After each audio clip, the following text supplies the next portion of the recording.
작은 서점.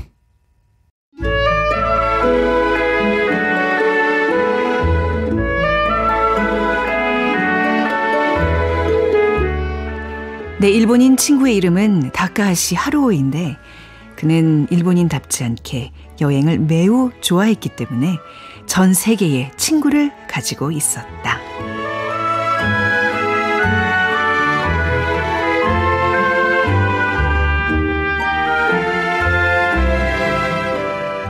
안녕하세요. 아나운서 최현정입니다.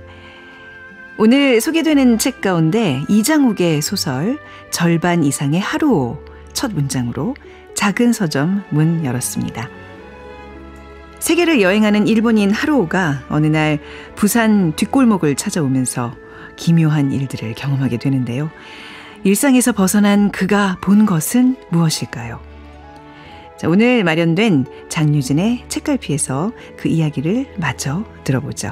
소설가 장유진 작가 만나보겠습니다.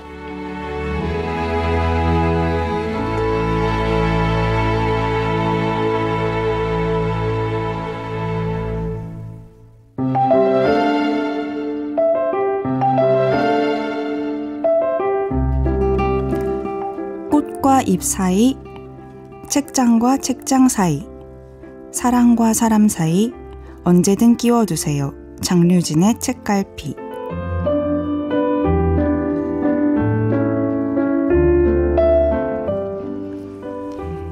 장유진 작가를 언뜻 보기에는 꽃잎처럼 여리여리하고 MBTI도 왠지 극내향 대문자 I일 것 같았는데 의외로 아주 강단이 있는 사람입니다. 코너 준비도 미리 이렇게 해주시고 또 개인 SNS에 작은 서점 홍보도 열심히 해주고 계신데요. 2회차 뵙는데 조금 더 친해지고 가까워지는 느낌입니다. 에세이 우리가 반짝이는 계절로 큰 사랑을 받고 있는 장유진 작가님 모셨습니다. 어서 오세요. 안녕하세요. 반갑습니다.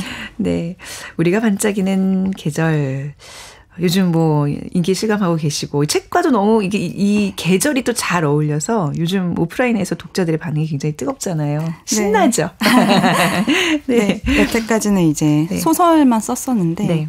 소설은 이제 제 얘기는 아닌 거잖아요. 이제 만들어진 인물의 이야기인데 처음으로 제 얘기를 쓰다 보니까 좀 저랑 더 가까워졌다고 많이 느끼시는 것 같아요. 독자분들. 첫사랑 이야기나 지금 이제 남편에 대한 얘기나 또 뭐 가족들 이야기나 이런 은밀한 사적인 이야기를 제법 많이 제가 좀 놀랄 정도로 풀어내셨는데 특히 이제 저는 그 베프 예진 아직 잘 지내고 계시고 언제 한번 스튜디오 좀 모셔오면 안 돼요? 그거 너무 좋죠. 그 친구에 대한 궁금증이 너무 커졌어요. 네. 내 기억에 외장하듯 나도 이런 친구가 좀 있으면 좋겠다. 근데 저도요 점점 나이가 드니까 누구한테 야 그때 한 10년 전에 그때 왜 우리 프로그램 출연했던 그분 이름이 뭐더라 뭐 등등 해가지고 물어보는 그 이제 뭐 회사 동료들이 있어요. 기억에 외장하드였구나 그 단어를 좀 되새기면서 내 친구 관계들을 좀 이렇게 돌아봤거든요. 오늘의 책갈피 주제는 어떤 건가요? 네, 오늘의 책갈피 주제는 여행입니다. 아, 여행이요. 네. 누구나 이 단어만 들어도 굉장히 설레는데 장유진 작가에게 여행은 어떤 의미예요?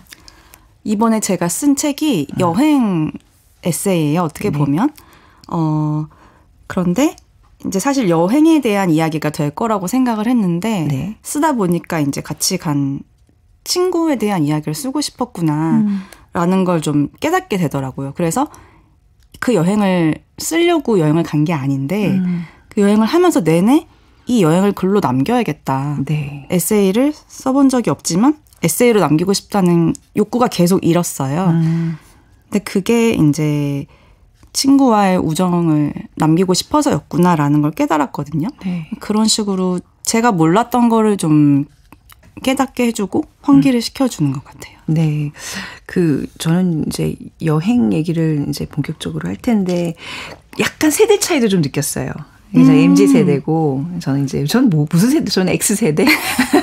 이제 중년에 접어드는. 근데 저희한테는 여행이 그렇게 쉬운 경험은 아니었거든요. 그러니까 학교 다닐 때 배낭여행 이런 것도 이제 극히 소수들만 갔었고 또 직장 다니면서도 해외를 이렇게 쉽게 가는 그런 세대들은 아니었던 것 같은데 요즘 세대들은 그냥 가자 하고 바로 뭐 표 끊고 가잖아요.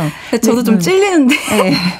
저도 이제 G는 아니고 약간 M쪽 앞쪽이라서 네. 저도 이제 제가 아까 말씀드린 이 에세이가 네. 사실은 재작년에 간 여행이긴 한데 그 전에 15년 전에 이제 교환학생을 갔던 곳을 다시 간 거라서 그 15년을 돌아보는 내용이거든요. 네. 근데 이제 그 15년 전 여행할 당시에는 구글맵 그런 게 없어가지고 정말 종이지도 들고 다니고 종이지도 세대세요? 네, 종이지도 들고 다니고 네. 그 유럽 여행 같은 거 할 때 배낭여행객들이 가는 이제 카페가 있어요. 네네네. 아시나요? 알아요. 약간 공유가 되네요, 우리가. 그럼요. 많이 이렇게 세대 차이가 나는 네. 분이 아니셨구나. 네. 스마트폰이 없으니까 이제 그 유스 호스텔 같은 데서 PC 그 공용 PC에서 예. 접속해서 막 이 골목에서 꺾어야 돼 이런 거 막 머리로 외우고 네. 그랬던 기억이 있습니다. 그렇군요. 우리가 반짝이는 계절에서 제가 느낀 그 여행은 정말 다른 차원의 그 정말 요즘 MZ 세대들이 추구하는 그런 여행이라고 생각했는데 이미 우리와 비슷한 경험이 그렇죠. 있는 네. 그런 분이셨어요. 아무튼 우리가 반짝이는 계절 좀 더 본격적으로 이따 얘기를 나눠볼 텐데 여행하면 음악이 빠질 수가 없잖아요. 음악 한 곡 듣고 좀 분위기 좀 으쌰으쌰 한 다음에 좀 얘기를 본격적으로 이어가 보겠습니다. 어떤 곡 추천해 주실까요? 네, 제가 너무 좋아하는 밴드인데요. 갤럭시 익스프레스의 떠나는 날이라는 노래입니다. 갤럭시 익스프레스의 떠나는 날 듣고 왔습니다. 자, 작은 서점 최현정입니다. 소설가 장유진의 책갈피 함께하고 계시는데요. 여행을 주제로 오늘 얘기를 나눠보고 있습니다. 여행을 주제로 한 작품들 사실 많을 것 같은데 어떤 소설 들고 오셨나요? 네, 이장욱 소설가의 기린이 아닌 모든 것이라는 소설집에 수록되어 있는 절반 이상의 하루라는 작품입니다. 네, 이장욱 작가 어떤 분이신지 소개를 좀 해주시겠어요? 네, 이장욱 작가님은 네. 사실 원래 시로 먼저 데뷔를 하셨고요. 시인이시기도 하고 네. 소설가이시기도 하고 또 평론도 문학평론가셨죠? 네, 네. 네, 네. 그래서 사실 문학계 올라운더라고 할 수 있는 그래서 한강 작가님이나 네. 뭐 지금 떠오르면 임소라 작가님처럼 이제 시나 소설 이제 경계 없이 다 활동을 하고 하시는 작가분들 계신데 네. 평론까지 네. 이렇게 하시는 작가님이 누가 있나 생각을 해보면 사실 이장욱 작가님은 딱 제일 먼저 떠올라요. 그래서 문학계 올라운더다라고 할 수 있고 너무 제가 좋아하는 네. 소설가입니다. 그 노원오물과 나오신 걸로 알고 있는데 맞아요. 지난주에 저희가 왜 다뤘던 백수린 작가의 첫사랑의 그 남자 주인공이 노원오물과잖아요. 러시아 문학을 전공한 네. 그 남자. 네. 왠지 저는 이장욱 갑자기 이제 이 작가님 얘기를 딱 들었을 때 겹쳐서 그러니까 세대도 겹치고 왠지 안 좋아하실 것 같은데. 백수린 작가님한테 혹시 물어보세요. 혹시 알고 있으신 건지. 네. 자, 우리 기린이 아닌 모든 것에 수록된 절반 이상의 하루. 우리가 이제 오프닝 때도 살짝 맛배기로 두 문장 읽어드렸는데 줄거리가 어떻게 되는 건가요? 네, 일단 그 오프닝 때 네. 말씀해 주신 내 일본인 친구의 이름은 다카하시 하루인데 라는 식으로 이제 친구를 소개를 하면서 시작을 해요. 네. 근데 이거는 이제 좀 나이가 있는 남성이 예전을 회고하면서 이제 이야기가 시작이 되는데요. 그 하루가 하는 말이 자기는 일본보다 일본 바깥에 있는 시간이 더 길고 일본에 있을 때는 그야말로 죽은 듯이 시간을 보낸다고 해요. 네. 근데 이 하루의 직업이 여행가거든요. 그래서 돈을 어떻게 버는가 네. 했더니 여행을 한 걸 블로그에 이제 영어로 쓰면서 블로그에 광고도 붙이고 네. 이런 식으로 해서 생계를 유지를 한다고 이야기를 해요. 그러면 이 화자는 어떻게 해서 이 하루를 만나게 됐나로 자연스럽게 이제 이야기가 넘어가는데요. 네. 좀 젊었을 때, 이 본인은 조종사가 되고 싶었는데, 네. 이제 시력이 안 좋고 라식 수술을 하게 돼서 이제 일반 회사원이 된 네. 사람이고, 여자친구가 공무원이 되고 싶었는데 승무원이 된 여자친구예요. 그래서 둘이 처음이자 마지막으로 여행을 간 곳이 인도거든요. 네. 근데 그 인도에서 하루를 만나게 되는 거예요. 네. 근데 하루가 굉장히 특이한 것이 같은 여행객인데 네. 마치 거기 사는 사람처럼 행동을 하고 처음 만난 것도 인도에 이제 기차가 굉장히 오래 타고 좋은 칸을 타지 않으면 굉장히 지저분하잖아요. 근데 어떤 동양인이 그 기차 칸을 막 물 청소를 하고 있더래요. 우리나라 기안84가 있다고 그러죠? 맞네요. 네. 그래서 그 인도에서 기차를 막 청소를 하고 있는 그 하루오를 알게 되면서 네. 하루오랑 이제 하루오의 말에 의하면 프렌드가 되는데요. 화자가 하루오에게 너는 내가 알고 있는 일본인과 다르다라고 해요. 그러자 하루오가 말하길 자기 엄밀히 말하면 전형적인 일본인도 아니다. 외할아버지는 미국인이고 어머니는 오키나와 태생이다. 그래서 네. 말하자면 절반 이상의 하루오는 어딘지 다른 하루오이다. 라고 말을 합니다.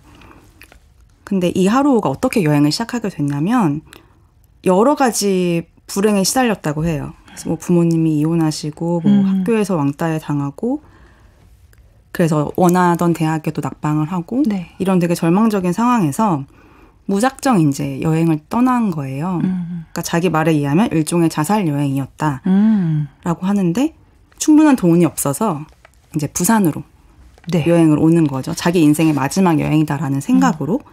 그런데 그때 부산 남포동의 어떤 골목길을 지나다니다가 네. 그 도를 아십니까를 만난 거예요. 그게 좀 독특한 문화잖아요. 우리나라에. 네네. 어떻게 반응했을까 너무 궁금한데요. 그래서 그 부분을 네. 낭독을 하도록 하겠습니다. 부산 남포동에서 도를 아시나요로 접근하는 여자와의 만남을 그린 장면이었습니다. 아까 그 일본인 하루가 이제 어찌 보면 삶의 의지를 잃고 자살 여행 같이 네. 다녔는데 지금 이 한 경험에서 뭔가 5cm 정도의 그 이동을 느끼면서 살고자 하는 의지가 더 생긴 거잖아요. 여행이라는 네. 게 그런 것 같아요. 뭐 큰 변화는 아니지만 정말 그 5cm. 그 움직임, 마음의 움직임만으로도 네. 정말 생과 사가 달라지는 네. 내 인생에 있어서 아, 이게 여행의 매력이구나. 지금 그 짧은 순간 전율이 느끼면서 여행을 좀 생각을 해보게 됐습니다. 이게 일본인 하루 그러니까 이제 절반 이상의 하루라는 제목으로 네. 왜 이렇게 이상한 표현을 썼을까 했더니 그러니까 이게 이제 뭐 부모님의 태생도 그렇지만 이 사람은 여행을 다니는 사람이잖아요. 네. 그러니까 어디에도 속하지 않은 네. 그런 사람이라는 뜻도 있을 테고 또 내 속에 갇혀 있는 절반의 나 그걸 여행을 통해서 찾고자 하는 그런 의미가 담기지 않았나라고 지금 애써 지금 저는 그 제목을 해석을 해봤습니다. 네. 너무 좋은 해석인데요. 네. 덕분에 지금 낭독 덕분에 이게 뭔가 깨우침이 지금 막 오고 있어요. 네. 네네. 또 좀 설명해 주시죠. 예, 소설에 대해서. 그런데 이 화자도 여행 중이잖아요. 네네. 이 화자도 여행을 다녀온 후에 인생에 이제 변화들이 일어나는데 네. 사실 이 여행을 마치기 전에 자다가 이렇게 꿈인지 아닌지 몽롱한 상태에서 눈을 떴는데 네. 그 여자친구와 하루오가 엄청 진지하게 대화를 나누고 있는 모습을 약간 물에 잠긴 듯한 느낌으로 보게 돼요. 어렴풋이. 네. 그러고 나서 여행을 다녀와서 이 여자친구랑은 헤어지고 또 화자는 다른 사람과 결혼을 했다가 이혼을 하고 네. 이제 여러 이제 인생의 부침을 겪어요. 부침을 겪다가 아예 이제 외국에 나가서 살게 됐다. 캡틴과 결혼을 해서 라는 전 여자친구 그 하루랑 같이 만났던 네. 연락을 받고 뭐 마지막에 될 수도 있는 만남이겠죠. 만나서 이야기를 듣는데 자기가 하루를 본 적이 있는 것 같다고 그 네. 이후로 네. 이야기를 하는 거예요. 그래서 그 부분을 또 조금 낭독을 해보도록 하겠습니다. 하루를 어디서 봤다는 거죠? 미국에 비행을 갔을 때 공항에서 우연히 본 것 같다. 하루를 본 것 같아 라는 식으로 이야기를 하는데 그 부분이 또 너무 좋아서 네, 낭독을 좀 해보도록 하겠습니다.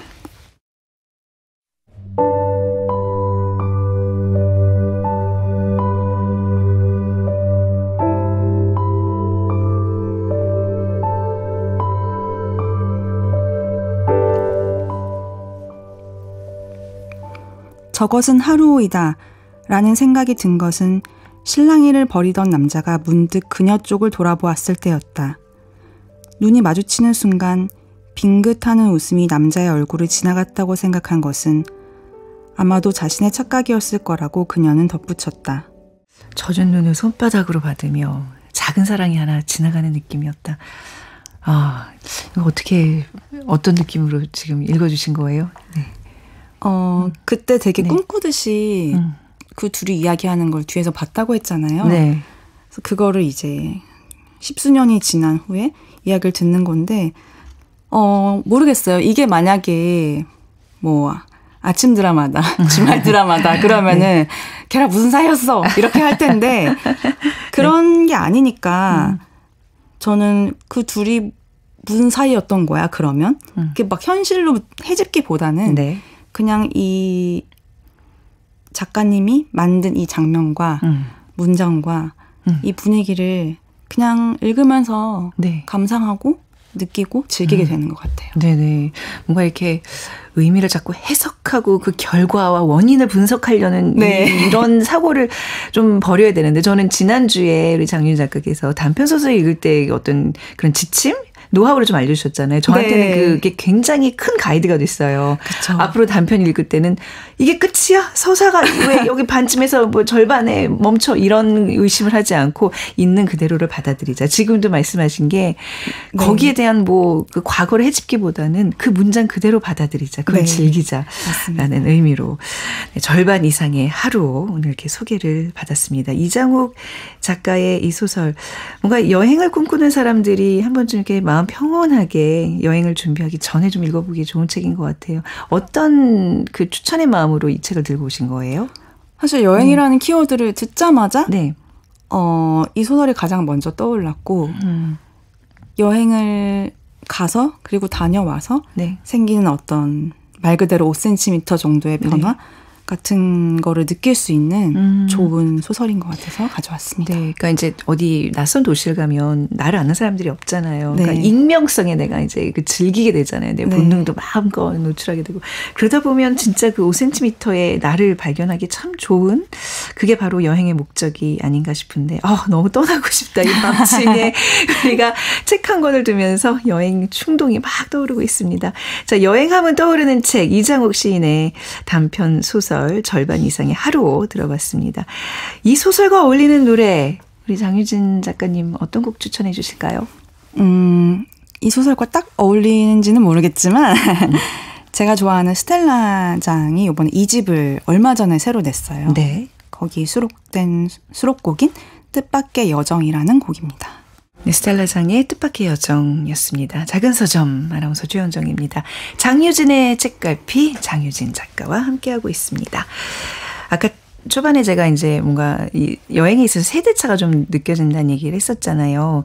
근데 이제 우리라고 하면 너무 일반화하는 것 같고, 저 같은 경우에는 목적 지향형의 여행을 했던 것 같아요. 그러니까 저는 제가 혼자 간 첫 여행은 이제 오스트리아 빈을 갔는데, 그때도 목적이 뭐였냐면 제가 명작 스캔들이라는 프로그램을 했었거든요. 이제 거기서 봤었던, 내가 프로그램에서 다뤘던 에곤 실레? 에곤 실레나 클림트나 뭐 이런 작품들도 빈필 뭐 이런 거에 대해서 내가 직접 경험을 한번 해보고 싶다 그래서 체크리스트를 쫙 적어서 봐야 될 거, 들어야 될 거, 이제 이렇게 뭔가 이렇게 도장 깨기식으로 그런 국가들을 좀 다녔던 기억이 있는데, 저는 이제 장유진 작가님의 책을 보니까 그 목적지에 도시에 스며들 여행들을 하시더라고요. 그러니까 이제 우리 작가님 이제 핀란드를 자주 가시잖아요. 핀란드 얘기를 이렇게 들으면서 정말 그 핀란드의 속살까지 다 뒤져서 다니는 진짜 찐 여행들을 이렇게 추구하는 게 굉장히 부러웠거든요. 저는 지금도 가라 그러면 그렇게 못할 것 같아요.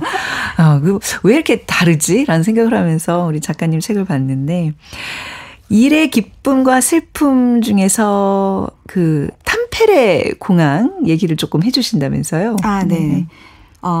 제 첫 번째 소설집인 일의 기쁨과 슬픔의 이제 마지막 수록작인 탐페레 공항이라는 작품이 있는데요. 이게 사실 저한테는 좀 의미가 있는 작품이에요. 어떤 내용이냐면, 이 화자가 다큐멘터리 PD 지망생이에요. 네. 자연 다큐멘터리, 막 북극의 눈물 막 이런 거 하고 싶어 하는데, 취업 준비를 하는데 정작 다큐멘터리 감독 지망인데 자기가 해외에 나가본 경험이 한 번도 없다는 걸 깨닫고 돈을 모아서 단기로 이제 워킹 홀리데이 같은 걸 가는데 아일랜드로 가거든요. 아일랜드로 가기 위해서 핀란드의 탐페레 공항이라는 곳에 잠시 경유를 해요.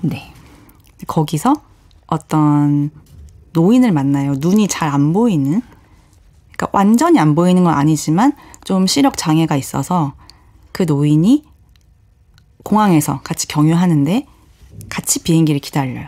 그러면서 이러저런 얘기를 하다가 나는 사실 다큐멘터리 감독 PD가 되는 게 꿈이다. 네. 라고 얘기하니까 그때 만난 노인이 그 꿈을 응원해 주면서 지금은 여기가 백야인데 겨울에 한번 와라. 그러면 오로라가 너무 예쁘다라는 얘기를 해주면서 서로 사진을 찍어줘요. 네. 그러면서 이 사진을 인화해서 보내주겠다라고 해요. 그 노인이. 네. 그 노인분은 이제 예전에 사진작가셨다고. 맞아요. 네. 네. 그래서 귀국을 하고 나서 정말로 그 사진과 엽서가 와요. 집으로. 네, 네. 그래서 답장을 해야지 생각만 하는데 취직 준비하고 이러저런 일들은 겪느라 내일 보내야지 하다가 7년의 세월이 흐르게 돼요. 네. 그래서 그 세월 동안 화자는 다큐멘터리 감독이 되지 못했고 집안이 어려워지고 해서 자기가 원하던 직업은 아니지만 네. 작은 회사에 취직을 하면서 직장인으로 살아가게 됩니다. 그러다가 어느 날 퇴근길 지하철에서 네. 껌 파는 노인을 만나요. 근데 그 껌에 핀란드산 자일리톨이라고 써 있는 거예요. 네. 그래서 핀란드에 그때 그 노인을 떠올리면서 사실 회사 다니다가 이런 방송국 공채 같은 거 뜨잖아요. 네. 그 자막이 딱 공채 모집 지나가는 걸 보고 이력서를 다시 한번 써볼까? 그러면서 이력서 포맷을 다운받는데 네. 거기 질문 중에 하나가 인생에서 가장 후회했던 경험과 그 이유를 기술하시오 라고 써 있는 걸 보고 그 질문만 한참 바라보다가 그냥 닫아요. 이력서를. 네. 그리고 앞으로는 이런 거를 꺼내볼 필요가 없겠다라는 생각을 하는데 그 핀란드산 자일리톨 껌을 네. 만나고 핀란드 노인을 생각했던 날 퇴근하고 그때 그 핀란드 노인이 보냈던 엽서를 막 뒤져서 꺼내보는 장면이 있습니다. 네. 그래서 그 부분을 좀 낭독을 해드리려고 합니다.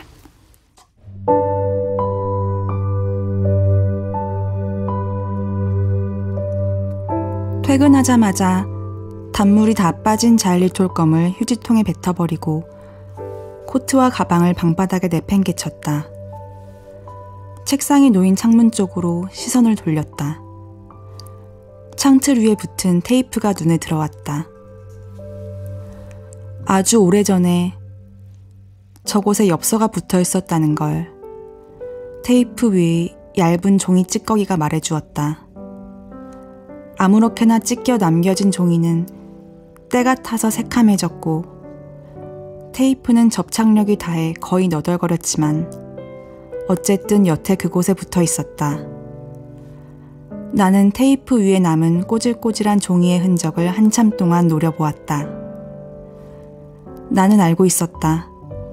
인생에서 가장 후회하는 일인지는 모르겠지만 적어도 내가 후회하는 몇 가지 중 하나가 무엇인지 알고 있었다. 애써 다 털어버렸다고 생각했지만 내 안 어딘가에 끈질기게 들러붙어 있고 떼어내도 끈적이며 남아있는 날 불편하게 만드는 그것.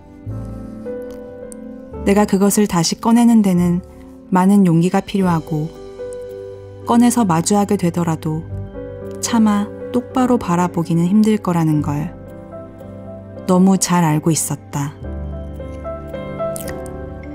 천천히 두 번째 서랍을 열었다. 통장과 여권을 드러내고 그 아래 깔렸던 노트와 책 한 권을 또다시 드러냈다.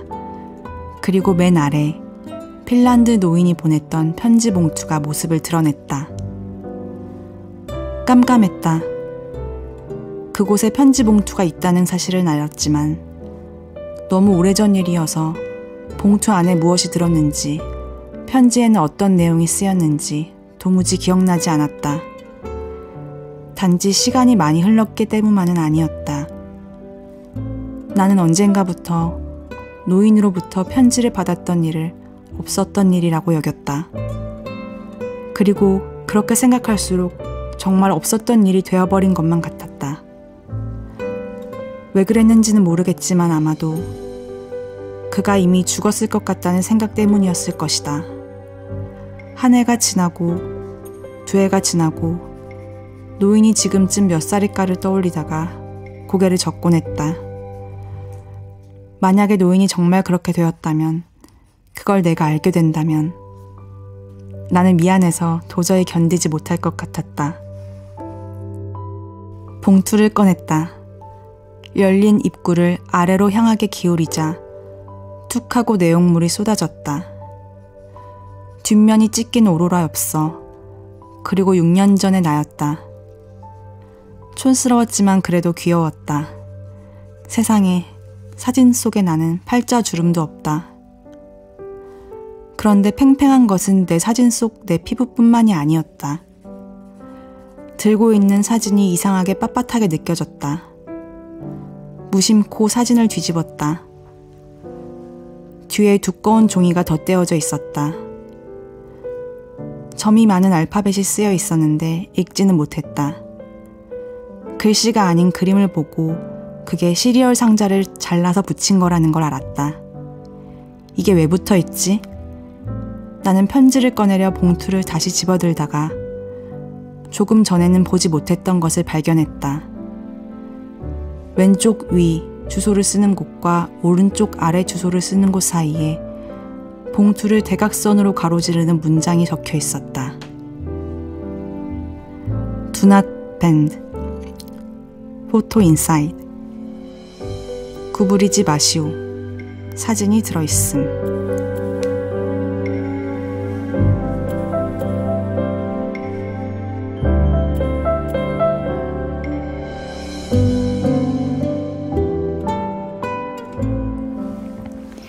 그 핀란드 할아버지가 보내주신 그 사진. 네. 6년 전 정말 꿈에 가득 찼던 나의 모습을 마주하는 그런 주인공의 이야기인데, 내 꿈을 접는다 그러잖아요. 아, 네. 맞아요. 근데 그 사진을 접지 않도록 Do not bend라고 적혀 있는데, 그걸 마주하면서 이 주인공은 맞아, 나는 이 꿈을 결국 접지 못했구나. 다시 공채 공모해야지 이런 생각을 좀 했을까요? 응시를 해야지 이런 생각을. 사실 네. 그거를 쓰는 장면으로 끝나진 않아요. 이 단편 네. 소설이. 뭐 읽어보시면 더 재밌게 읽으실 수 있겠지만 마지막에는 제가 썼으니까 마음에 드는 점은 이 화자가 이력서를 쓰면서 끝나지 않고 네. 이 노인에게 답장을 쓰면서 끝나거든요. 네네. 그래서 이 노인이 만났던 그 당시에 이미 거의 100살 가까이 된 노인이었어요. 네. 세계 2차 대전을 참전까지 맞아요. 했던. 네네. 그래서 생사가 지금 알고 싶지 않은 거죠. 네.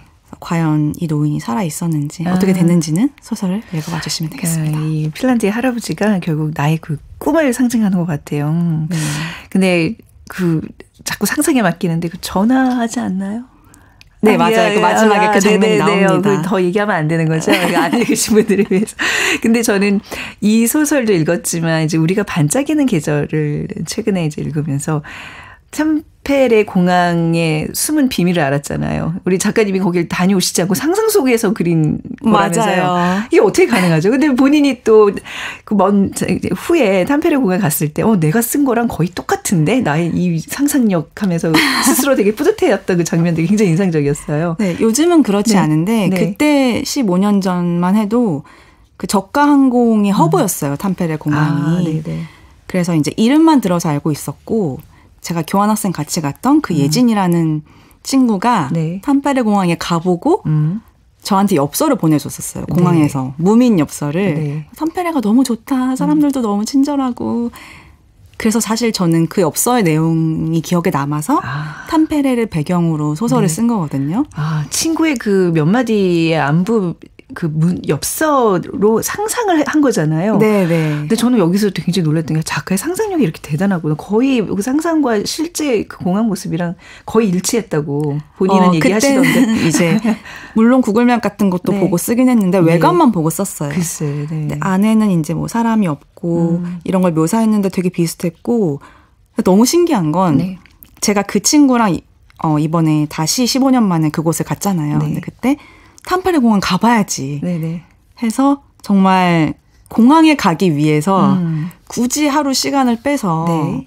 탐페레에 가서 공항만 정말 보고 왔거든요. 거의 빈 공항이었다면서요, 여기다가. 네, 요즘은 비행기가 많이 다니지 않아서 비행기를 타고 간 것도 아니고 기차 타고 가서 공항 투어를 하고 다시 왔는데 그 사실을 기억을 못하는 거예요, 그 친구는. 예진이란 친구는요. 네. 네. 내가 보내준 엽서 때문에 이 소설을 썼다고? 난 내가 엽서를 썼었다고? 이러면서 네. 그거 자체를 기억을 못 하더라고요. 아니 근데 우리가 반짝이는 계절에 계속 나오지만 그 탐페레 공항에 대한 그 기억이 뭐 좋을 수는 있겠지만 사실 정말 그 하루를 내서 갈 정도의 그런 투어 코스는 아니잖아요. 정말 어렵게 간 핀란드 여행인데 네. 그렇게까지 가서 둘이 굉장히 좋아하더라고요. 막 책도 같이 이렇게 거기서 꺼내서 들면서. 네. 근데 실제로 진짜 그랬어요? 아니면 조금 아쉽다, 뭔가 좀 시간이 아깝다 그런 생각 전혀 안 들었고요. 그런 생각은 들진 않았고 그러니까 저는 오히려 친구한테 미안했죠. 저는 이제 제가 쓴 소설이니까 거길 한번 가보고 싶긴 했는데 또 친구도 육아맘이라서 시간을 많이 못 내는데 이미 한번 가본 곳을 또 오는 게 조금 미안했는데 자기가 먼저 독자로서 가봐야 된다고 하더라고요. 그래서 갔는데 저는 가보지 않았는데 상상했던 거랑 비슷하다고 했잖아요. 근데 이 친구는 와봤었는데 자기가 생각한 느낌이 아니라는 거예요. 그래서 오히려 이 친구는 그 소설을 너무 많이 봐서 그 소설을 보면서 내 머릿속에 이미지가 그려지잖아요. 그게 약간 자기가 직접 봤던 걸 대체했다고 하더라고요. 덮어쓰기 됐다고 얘기를 하시더라고요. 오히려 원본이 기억이 안 나고 너의 소설을 읽으면서 상상했던 이미지가 마치 원본이라고 내가 착각을 한 것 같다. 그러면서 글이라는 게 참 신기하다 이런 얘기를 했는데 이 소설이 사실 제가 여태까지 발표한 소설 중에 가장 오래된 소설이거든요. 제가 소설을 처음 쓰기 시작하고 3번째로 쓴 소설이에요. 탐페레 공항이. 물론 많이 고치고 다듬긴 했지만 그래서 어떻게 보면은 저의 씨앗 같은 소설이라고 할 수 있는데 공항에 비행기를 타려고 간 게 아니라 정말 공항을 둘러보러 간 거잖아요. 그래서 짐도 없었거든요. 근데 짐 없이 공항에 가니까 누군가를 마중하거나 배웅하러 온 사람 같은 거예요. 근데 거기서 이제 느꼈어요. 나는 내 이야기를 내가 배웅해 주러 왔구나. 이제는 이 이야기를 배웅해 주러 왔다. 약간 이야기가 살아있는 것처럼 느껴질 때가 있어요. 그래서 공항에 짐 없이 와 있으니까 이제 내가 얘를 배웅해 주러 왔구나. 그러면서 이 탐페레 공항이라는 소설에게 잘 가라. 이제 내 손을 떠나서 멀리 가라. 라고 이야기해 주는 기분이었습니다. 탐페레 공항과 또 우리가 반짝이는 계절 동시에 이렇게 같이 접하니까 제가 마치 그 작가가 돼서 같이 그 여정을 떠나는 굉장히 뭔지 아시죠? 재미있는 그 경험을 좀 했었던 것 같아요. 혹시 우리가 반짝이는 계절 중에서 요 부분은 좀 나누고 싶다 하는 거 있으면 낭독을 좀 부탁드려 볼까요? 이번 주제가 여행이잖아요. 그래서 뭔가 여행의 마지막, 제가 이제 핀란드 여행을 친구랑 같이 가고 나서 정말 마지막에 공항 가기 직전 장면이에요. 근데 이 장면이 이번 여행이 어떤 의미인지를 저한테 보여주는 장면인 것 같아서 이 부분을 낭독해 드리면서 맞춰보도록 하겠습니다.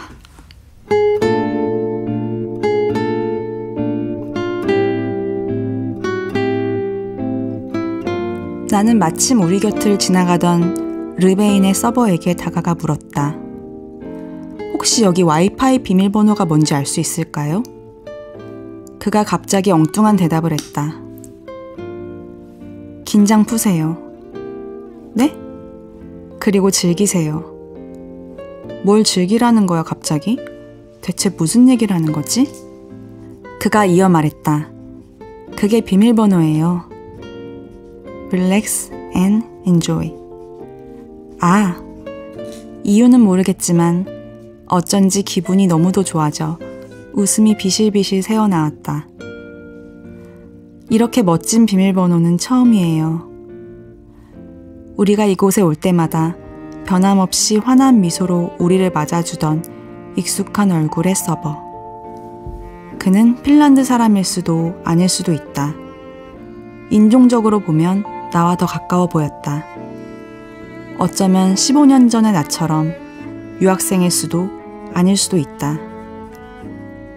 온갖 구인 사이트를 뒤지며 아르바이트 자리를 알아보던 15년 전 그때 내가 아르바이트 자리를 무사히 구했더라면 만약 그게 가능해진 세계가 어딘가에 흐르고 있다면 그곳에선 내가 이런 모습이었으면 좋겠다는 생각을 잠시 했다. 나는 받아 적을 필요도 없이 단번에 쉽게 외워지는 비밀번호를 내 휴대폰에 입력했다. Relax and enjoy. 그리고 입력 버튼을 눌렀다. 와이파이가 연결되었다. 마지막 순간인데 이상하게 처음처럼 다시 설렜다. 휴식과 향유, 엄청난 비밀을 온전히 내 것으로 만들어버린 기분. 언젠가 몇 번의 눈이 녹고 난 뒤 어떤 이유로든 핀란드를 다시 방문한다면, 그래서 헬싱키에, 그리고 이곳에 다시 오게 된다면 그때는 와이파이 비밀번호를 묻지 않아도 될 것이다. 내가 이곳에 입장하면 이곳의 와이파이가 내 휴대폰과 자연스레 연결될 것이다.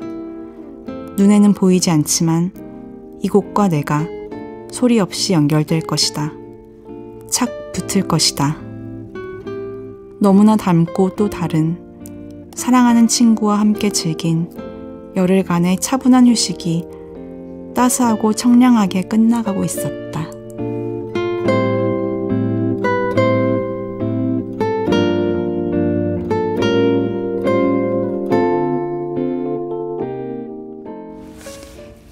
긴장을 푸세요. 즐기세요. 이 시간 여러분과 저희의 또 이 비밀번호가 되기를 바라면서 우리 장유진 작가의 우리가 반짝이는 계절 일부를 들어봤습니다. 장유진의 책갈피 코너 제목처럼 책 사이사이를 들여다보고 노래도 듣다 보니 이제 마무리할 시간이 됐는데요. 우리 장유진 작가님의 낭독을 좋아하는 분들이 굉장히 많아질 것 같아요. 낭독 여신으로 작은 서점을 더 빛내주시기를 또 부탁드리면서 저희는 여기서 인사드리도록 하죠. 오늘 함께해 주셔서 고맙습니다. 감사합니다.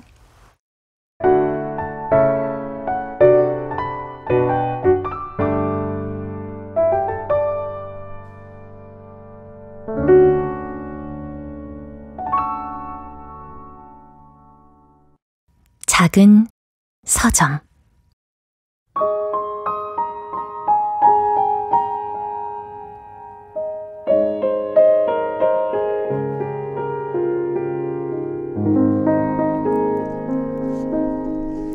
첫눈. 권선희. 목욕탕 구석 장판 깔린 간이 침대가 일터인 여자.